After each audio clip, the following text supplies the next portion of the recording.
The moon hung low and full in the sky, casting a silver glow over the mountains as Aric, Elara, Thorne and Rowan slipped out of the cabin and began their journey. Their footsteps were soft against the mossy ground, and every few moments they stopped to listen for sounds of soldiers or the Queen's hunting beasts. Aric had never traveled by night before. Everything looked different, stranger, darker, as if the trees whispered secrets to one another as they passed. Even the air smelled different, full of damp earth and the sharp bite of cold wind. I heard stories when I was little, about monsters the Queen keeps in her forest. You think they're true? Aric, VO. Maybe. With someone like Malvera, anything's possible. Elara walked ahead of them, her hand resting lightly on the dagger at her belt. Thorne brought up the rear, carrying the satchel with the precious map and shadow oil inside. Hours passed. They crossed narrow bridges over roaring rivers, climbed steep hills that made Aric's legs burn, and ducked into hollow trees whenever the sound of wings passed overhead. The Queen's falcons were silent hunters, their sharp eyes always searching for movement. Once, as they crept along a rocky ridge, a dark shape swooped low over them. They all flattened against the ground, hearts pounding in their ears. The falcon circled once, then flew off into the night. That was close. Elara's voice echoed in their minds. We'll rest here for the day. We can't risk moving in the sunlight. They built a small, smokeless fire and ate a simple meal of dried meat and bread. Aric barely tasted it. His mind kept drifting to the road ahead. The hunting forest was still far away, and danger lurked around every corner.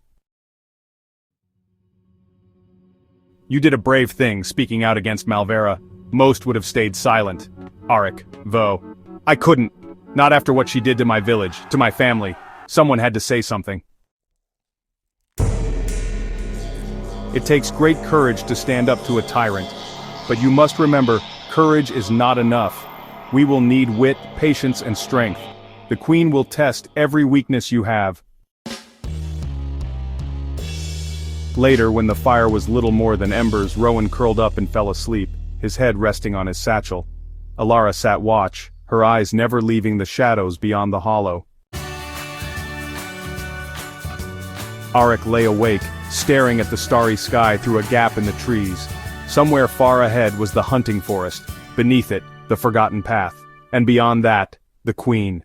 He clenched his fists, promising himself he would not fail. For his village, for Eldoria, for everyone who had suffered under Malvera's cruel rule. Tomorrow they would move again. Tomorrow the battle for Eldoria would begin. The next night they set off again. The air was colder now, the wind sharper. The path narrowed as they climbed down from the mountains and entered the Queen's vast hunting forest. The trees here were ancient and gnarled, their branches twisted like claws reaching for the sky. Thick fog rolled across the forest floor, curling around Aric's legs like ghostly fingers. Every sound, the crack of a twig, the hoot of an owl, seemed 10 times louder. This place feels wrong. It is wrong. This forest belongs to the Queen now. Her magic poisoned it. Aric stayed close to Thorne, who moved carefully, checking the map often. We're getting close to the chapel ruins, but we must be careful. The Queen placed guardians here, creatures that aren't natural. As if summoned by his words, a deep, low growl echoed through the trees. Everyone froze. Aric's heart hammered in his chest. The growl came again, closer this time. Elara drew her dagger, its blade gleaming in the moonlight. Hide! They dove behind a thick wall of bushes just as a hulking shape lumbered into view. It was a beast unlike anything Aric had ever seen. Half wolf, half shadow, its body dripping black mist. Its eyes glowed a terrible, fiery red. The creature sniffed the air, growling deep in its throat. Aric held his breath, not daring to move. Beside him, Rowan was trembling so badly that the bushes shook. The creature turned its head sharply toward them, growling louder. It took a step closer. Elara tensed, ready to fight. But Thorne reached into his cloak and pulled out a small silver whistle. He blew into it silently. No sound reached their ears, but the shadow beast suddenly stopped, sniffed the air again, and then slowly turned away. disappearing into the fog. What was that thing? A wraith beast, formed from dark magic. It's blind, but it can smell fear. We were lucky. I don't feel lucky. Let's move, before it changes its mind. They crept through the forest, every shadow feeling like it might come alive. Finally, after what felt like forever, the fog thinned and they saw it. Crumbling stone walls covered in ivy and moss, broken pillars jutting out of the ground like bones. The ruins of the old chapel. We're here! They crossed the clearing, moving swiftly but carefully. Aric couldn't shake the feeling that something was watching them. At the base of the largest pillar, Thorne brushed away a pile of leaves, revealing a heavy iron grate. It was rusted and ancient, but still sealed tight. This is it, the entrance to the Forgotten Path. Elara and Aric knelt to help him. Together, they pulled and pried at the grate. It groaned loudly, and for a terrifying moment Aric thought it wouldn't move. But then, with a loud crack, it snapped open, revealing a dark, gaping tunnel leading deep underground. Do we really have to go down there? It's better than facing another one of those wraith beasts. Keep these close. The tunnels are dangerous. Stay together. And whatever you do, do not trust the shadows. One by one they descended into the tunnel, leaving the ruined chapel and the Queen's haunted forest behind them. As Aric climbed down, he felt a chill run through him. This was no longer just a fight to survive, this was a fight for the soul of Eldoria itself. The tunnels swallowed them whole. As Aric's boots touched the damp stone floor, the last bits of moonlight from above vanished. Only the soft blue glow from their crystals lit the way. The walls dripped with moisture, and strange, soft winds blew past them even though the air should have been still underground. Rowan's voice echoed weirdly, as if 100 invisible voices were whispering it back to them.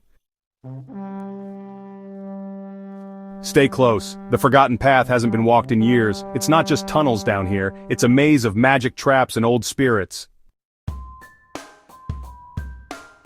They moved carefully, their steps soft against the uneven stone. Aric kept glancing over his shoulder, sure he was being followed, but every time he looked, there was nothing there. Only the endless stretch of twisting darkness. At a fork in the path, Thorne paused. He studied the map under the crystal light, tracing his finger along invisible lines. Left, always left, the right path leads to the drowned chambers. They turned left, and the tunnel grew narrower. The ceiling dipped so low they had to crouch. The air was damp and full of a sour smell that made Aric's stomach turn. As they crept along, Elara suddenly raised a hand, signaling for them to stop. Elara said, "Listen." Aric held his breath. At first he heard nothing, then, soft footsteps. Light, quick, and not theirs. Someone or something was following them. It's her soldiers, isn't it? No, worse. A low hissing noise filled the air. Out of the shadows ahead slithered shapes, tall and thin with pale faces and hollow eyes. Their bodies were wrapped in tattered robes and their fingers ended in long, sharp claws. Whisper wraiths. Born from broken promises and old betrayals, they hunt by sound. Speak and they'll find you. Quiet. The wraiths drifted closer, their heads tilting from side to side as if sniffing for noise. Aric's heart pounded so hard he was sure they'd hear it. Sweat dripped down his back, but he didn't dare move. One of the wraiths passed so close that Aric could see the cracks in its ghostly skin. He held his breath, praying it wouldn't notice him. Minutes, or what felt like hours, passed before the wraiths finally floated past them, disappearing into the deeper tunnels. Only when they were sure it was safe did Thorne whisper, "Move. Now." They hurried down the tunnel, breathing heavily but silently. Aric's legs ached and his hands shook, but he forced himself to keep going. Finally, after what felt like an endless nightmare, the tunnel opened into a wide cavern. In the center stood a broken bridge spanning a deep black chasm. On the other side, another tunnel waited, leading straight toward the Queen's castle. How are we supposed to cross that? Carefully, one at a time, slow and steady. The castle is close, we can't turn back now. Aric looked at the broken bridge, then at his friends. Fear gnawed at his stomach, but he knew he couldn't stop. Not now. He tightened his grip on the glowing crystal and took the first step onto the bridge. The ropes creaked under his weight. The abyss below seemed to whisper his name, but he kept going, one shaky step at a time. The fate of Eldoria depended on it.